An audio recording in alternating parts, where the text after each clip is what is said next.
अबू जहल कहने लगा कि या रसूल अल्लाह, क्या आपको कोई आसमान से वही तो नहीं आई, मजाक उड़ाते हुए, तमाशा करते हुए, कि आपको कोई अल्लाह का पैगाम आया हो वो हमें सुनाए।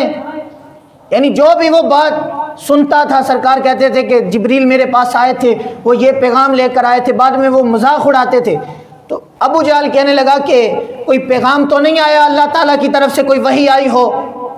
तो सरकार दो आलम सल्लल्लाहु अलैहि वसल्लम अल्लाह के नबी हैं, ये मासूम अनिल ख़ता हैं, ये झूठ नहीं बोलते, सच बोलते हैं। तो जब उसने पूछा तो सरकार ने फरमाया कि मैं अल्लाह के पास गया था तो मैं लामका की बुलंदियाँ देख के आया हूँ, मैं मस्जिद हराम से मस्जिद अक्सा का सफ़र तय करके आया हूँ। कुरान कहता है कि जब भी तुम गुफ्तगू करो तो सामने वाले का ज़हन चेक करके गुफ्तगू करो, उसके मुताबिक गुफ्तगू करो ताकि उसकी अकल में बात आए। अब जब सरकार बात कर रहे थे कि मैं लामका की बुलंदियाँ देख के आया हूँ, मैं अर्शे मोहल्ला पे गया था, मैं रब से मुलाकातें करके आया हूँ, मैं मस्जिद हराम से मस्जिद अक्सा का चक्कर लगा के आया हूँ। अब अबू जहल जो था उसकी अकल ये तस्लीम नहीं करती थी कि मस्जिद हराम से मस्जिद अक्सा के अंदर बंदा रातों रात हो के आ जाए। तो अबू जहल जो था वो काफिर था, वो उसको दलील मिल गई, बात मिल गई कि सरकार का मजाक उड़ाने के लिए। तो माज़अल्लाह वो कहने लगा कि कितने झूठे हो, कैसी बातें करते हो नबी होकर कि तुम कहते हो मैं मस्जिद हराम से मस्जिद अक्सा का सफ़र करके आ गया हूँ। लिहाजा मस्जिद अक्सा और मस्जिद हराम में आपस में वाया इतना है कि जब बंदे ने सफ़र करना हो, 1 महीना पैदल सफ़र तय करता रहे मुसलसल, तो फिर जाकर मस्जिद हराम से मस्जिद अक्सा पहुँचता है।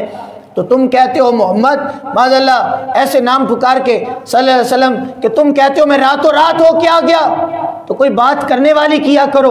अबू जहल को दलील मिली, भागा भागा अबू बकर सिद्दीक रज़ी अल्लाह ताला अन्हु की बारगाह में गया। अब जब दरवाजे पे दस्तक दी, अब सिद्दीक अकबर रज़ी अल्लाह ताला अन्हु जो हैं वो इश्क वाले हैं, इश्क में उनका जो अंदाज है वो बेपनाह इश्क सरकार से करते हैं।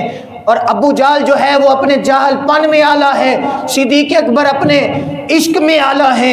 जब उसने कहा कि अबू बकर बताओ, अगर कोई बंदा कहे मैं रातों रात मस्जिद हराम से मस्जिद अक्सा का सफ़र करके आया हूँ तो क्या तुम मान जाओगे? अबू बकर सिद्दीक रज़ी अल्लाह ताला अन्हु कहने लगे ये बात किसने की है? अबू जहल कहने लगा बताओ कि तुम मानोगे कि नहीं मानते? कहा बाज़ मसाइल ऐसे होते हैं कि जो वैसे ही बता दिए जाते हैं, कुछ बातें पूछ के बताई जाती हैं। अबू जहल कहने लगा कि तुम्हारे नबी जो नबूवत का दावा करते हैं उन्होंने ये बात की है कि मैं मस्जिद हराम से मस्जिद अक्सा का रातों रात सफ़र करके आ गया हूँ, बताओ क्या तुम ये बात मानने को तैयार हो? कहा खुदा की इज़्ज़त और जलालियत की कसम है, मेरे आका सल्लल्लाहु अलैहि वसल्लम ने मस्जिद हराम से मस्जिद अक्सा की बात की है, सरकार अगर इससे आगे भी कोई बात करते तो अबू बकर मानने को तैयार था। अब ये है रावी बड़ा कमज़ोर है, अबू बकर सिद्दीक रज़ी अल्लाह ताला अन्हु के सामने जो खड़ा है, यानी जिस बंदे ने सरकार के फरमान को नकल किया, आगे पेश किया, तो वो जो पेश करने वाला होता है वो रावी होता है। अब ये रावी जो है अबू जहल, इसकी सनद बड़ी कमज़ोर है। सनद कमज़ोर के मतलब मुराद ये कि ये काफिर है, गैर मुस्लिम है, तो सनद कमज़ोर है। मगर अबू जहल जो है वो आकर शान मदीने के ताजदार की बयान कर रहा है। वो कह रहा है कि सरकार मस्जिद हराम से मस्जिद अक्सा का सफ़र करके आए हैं, अबू बकर क्या मानते हो? कहा अगर सरकार इससे आगे भी कुछ कहते तो अबू बकर सिद्दीक मानने को तैयार था।